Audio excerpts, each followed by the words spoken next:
When I was 5 years old, my grandmother got me a stuffed clown for Christmas. This was the last thing my grandmother got me before she died the next year. It was a rather sudden passing, as I remember it. Now, from the time I remember pulling the clown out of the box, the toy scared the life out of me. My mother told me I wasn't to be rude and to enjoy the gift my grandma had gotten. My grandmother told my mum that she got it from a friend whose grandkids were scared of it.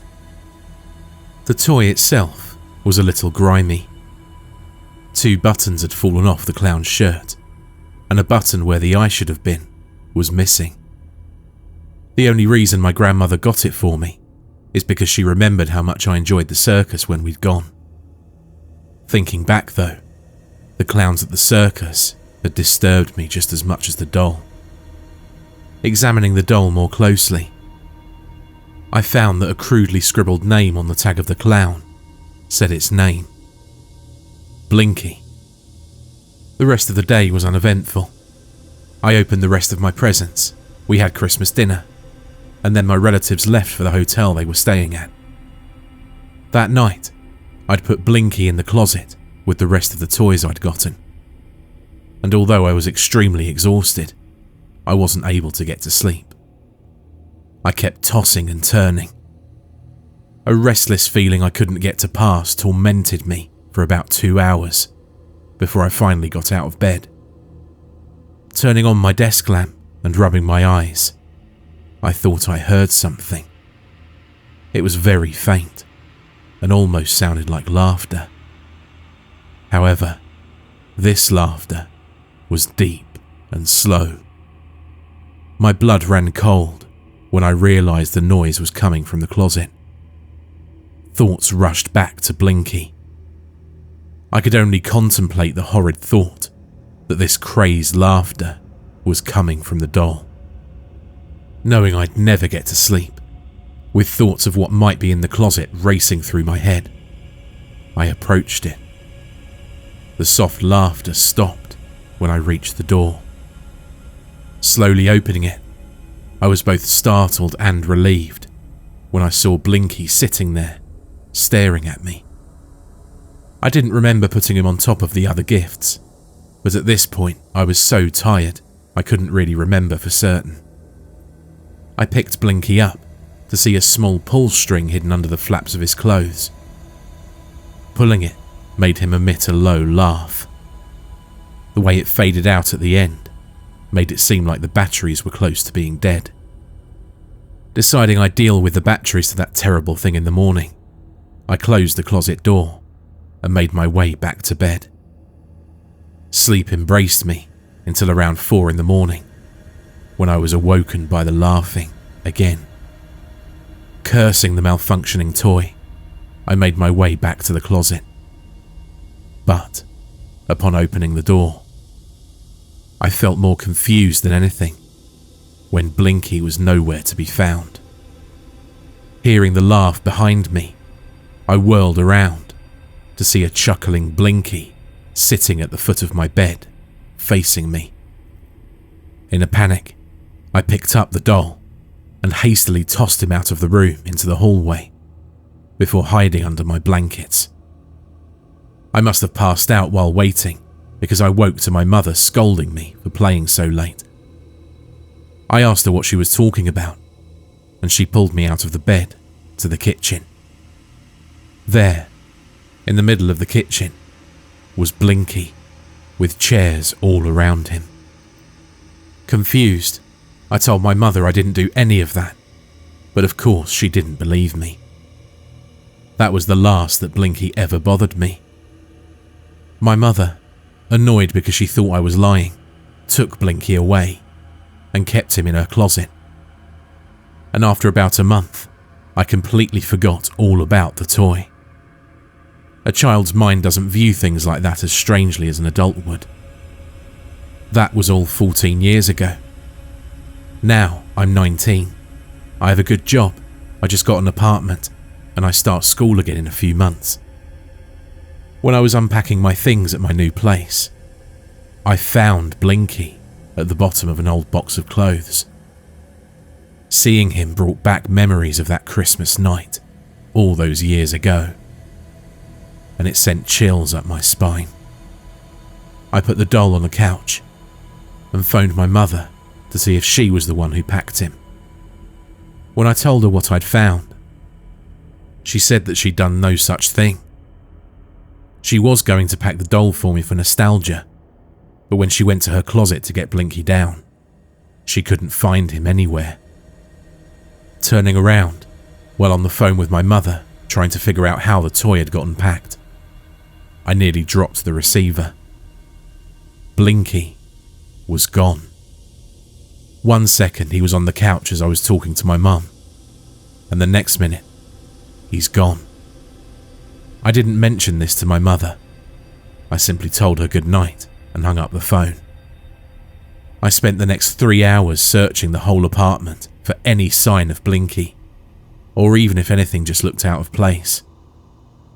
After the search turned up nothing, I gave up and headed for bed, feeling a little uneasy. The next morning, I'd completely forgotten that I'd even seen Blinky again, given that I had so much to do.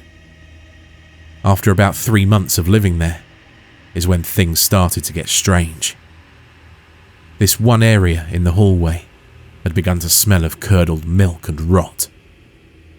But no matter how much I cleaned the walls and the carpet, the smell wouldn't go away. I had to resort to putting a scented candle on a table where the smell was strongest. I also noticed that things seemed to disappear. Nothing large, but things like a screwdriver, a mirror, lighters, candles, random snacks. But the weirdest one was when a pound of beef I'd bought vanished in the 10 seconds that I turned away from it. Lastly, I noticed that lights would be on, that I turned off when I left my place. Doors would also lock and unlock on their own, but this was the extent of it. Nothing more significant ever happened. Always having believed in the paranormal though, none of these things ever bothered me that much. As long as I or anyone I brought over was never harmed, whatever was in the house with me could coexist with me peacefully. I even began to say goodbye when I left my apartment, as if this phantom could hear me. Then, things took a turn for the worse. One night, I couldn't get to sleep, and around 2 a.m, I was going to my kitchen for a drink when I passed the spot in the hallway that always smelt. Looking down, I saw a very faint glow coming from a vent that was on the wall next to the floor. Looking even closer, I noticed this vent wasn't screwed into the wall. All the screws were missing, and it was just hanging there. Returning with a flashlight, I got to my hands and knees and pulled off the vent, thinking a dead animal must have been the cause of the smell. The aroma that wafted out was 10-fold that of what you could smell when walking past this vent. I held my breath as I went up to my shoulders into the hole on the wall. And to this very day, that's the biggest regret of my life. Shining the light around, I saw what looked like a small room. There were half-eaten and mutilated rats in one corner. The whole back wall was covered in my belongings that had gone missing. There was a picture of me surrounded on both sides with candles, and a black hole in the picture where one of my eyes should have been. Terrified, I backed out of the hole and put the vent back on. I screwed it completely back on. Feeling a lot more relieved, I went to my bedroom and sat on the edge of the bed. And that's when it hit me. Whatever had built that little sanctuary had been doing so for a long time. I'd cut off its only access into its home while it wasn't in there. That means it knows that I found its home tonight. And if it's still in the house, it won't be able to get back in to its sanctuary. I sat in my room with the door barricaded and all the lights on that night. Every little noise or creak made my heart jump. The hours seemed to go by as slowly as days would, when finally rays of sunlight drifted through my window. I let out a sigh of relief. The sun gave me a sense of security that was surely not promised. Stepping into the hallway, I nearly fainted at what I saw. The ground was covered in dead rats, and what looked to be the black remains of the food that had gone missing all that time ago. The vent was ripped in half, and the hole in the wall looked bigger. Scrawled on the wall in viscera, it read, "Go to where it all began." I grabbed my coat and left the apartment as quick as possible. I called my work and took the day off, and then I made a straight shot to my mother's house. She was at work, but I knew where the spare was. I walked into my old room, and almost immediately felt as though I was being watched. As if I knew why I was there already, I instinctively grabbed a chair and began to unscrew a vent on the ceiling. When the cover was off, I poked my head through, trying to prove my assumptions correct. On the inside of this vent was a small room similar to the one I found earlier. This one was missing all the gore, though a lot of my personal items from my adolescence were in there. It was then that I realised just what this thing was. It was Blinky. He'd been watching me all those years as a child, and now he'd followed me to my new residence. In a panic, I rushed out of the house and made a beeline to where my grandmother used to live. I'm not sure what compelled me to go there, but I felt as if it was the right thing to do. The house had been condemned for ages now, as no one had bought it after her death. I remember she always left a spare key in the back next to the fence, so it was easy to get back into the house. But as soon as I stepped in, I became very uneasy. The house was unusually cold, and no one had come to get any of her old furniture. Things were exactly as I remembered them, only with a fine layer of dust. I wasn't quite sure what I was looking for. I just had to see if I could find some sort of clue as to what was happening. I walked into my grandmother's old bedroom and almost fell to my knees. On every single wall was a shelf lined with stuffed clowns. I'd never seen these before, and I know for a fact that my grandma didn't collect these things. They all had button eyes that almost seemed to glow, and all of them had a malicious-looking smile. I was looking for a vent to possibly find another hideout when I heard something. "I killed her, you know. She wouldn't give me her eyes." The voice was hushed and deep, yet cheerful in a way I couldn't describe. It was right behind me, and I could even feel icy cold breath on my neck as the words were spoken. I turned quickly to see no one behind me, yet all the clowns on the walls had shifted and were now staring, looking down at me. Then, all of a sudden, a roaring laughter like the sound of a thunderclap sounded. Every clown in the room had started an awful cackling at the same time, and began to twitch as if they were animating before my eyes. As one of the dolls fell off the shelf and landed upright on its feet, my mind came back to me. I bolted from the room and out of the house. Driving away, I glanced back at the residence and saw the bedroom window. Rows of button eyes and malicious, never-changing smiles lined the windows, as all of the stuffed clowns watched me flee. I wish I never looked, for that image still haunts my dreams. I was at a loss. I didn't know what to do, and I couldn't ask anyone for help. They'd think I was crazy, though padded walls might be safer than being locked in my room. After being up for 3 days without leaving my room, the exhaustion became too much to bear. I fell back on my pillow, and sleep came quickly. I woke up to an overwhelming stench of rotten milk, as a glowing-eyed Blinky stood over me. "Hi, friend. Do you want to share?" I tried to get up, but I couldn't. I was bound to the bed by my hands. "What do you want?" I shakily asked the doll. "Oh, it's simple.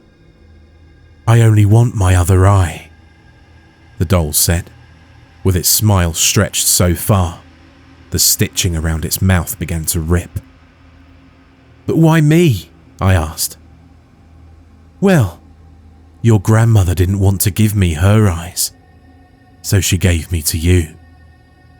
Of course, I couldn't take it when you were younger, but now that you're more developed, you can still survive the removal." I thrashed about as the clown turned around, but it was to no avail.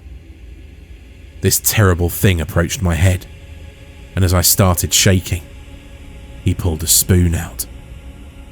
"Now, just remember to keep smiling," Blinky said, as he thrust the spoon into the bottom of my eye socket, while laughing all the while. All I could see was red. The pain was unbearable, and I screamed until my lungs were ready to give. I felt my eye dislodge from its socket as I flailed about madly. Blinky was laughing maniacally as he held my severed eye in his hand. The binding on my right wrist came loose as Blinky was stitching my eye into the spot where his was missing. I quickly untied myself and punted the clown against the wall as hard as I could as I ran for the door. I stumbled into the hallway holding my head and bleeding profusely. As I was nearing the front door, I heard Blinky's laugh coming down the hallway. Turning around, I saw him running jerkily towards me. My eye crudely stuck where the missing button used to be. My adrenaline kicked in again as I began to run despite the pain. I jumped into my car and just drove. After about 2 miles, I heard a scratching on the roof.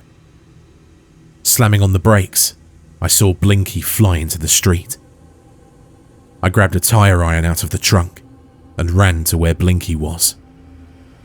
I beat him until there was nothing left but bloodied cotton on the street. Looking up, I saw I was in the middle of a busy street, surrounded by cops. That was 2 weeks ago. As I say this, I'm sitting in an asylum. I know how it looks, and I can't blame them. There was a doll with my eye stitched into it, a vent in my house covered in dead rats and gore. I hadn't been to work or school in 3 days. They thought it was a case of psychosis. I know what happened though. I know what I saw, and that's why I'm telling you this. Believe me or not, that's your choice. But know that nothing is ever as it seems. There's evil in this world that we're all blinded to, or just refuse to see. I don't want to see any more evil, so I'm going to finish what Blinky started. When I close my eye, I can only see that evil clown, and in my dreams, all I can hear is the laughter. And today, when I looked in the mirror, for a split second, I saw a red button where my eye used to be. And I'm sure I can hear faint laughing down the hall.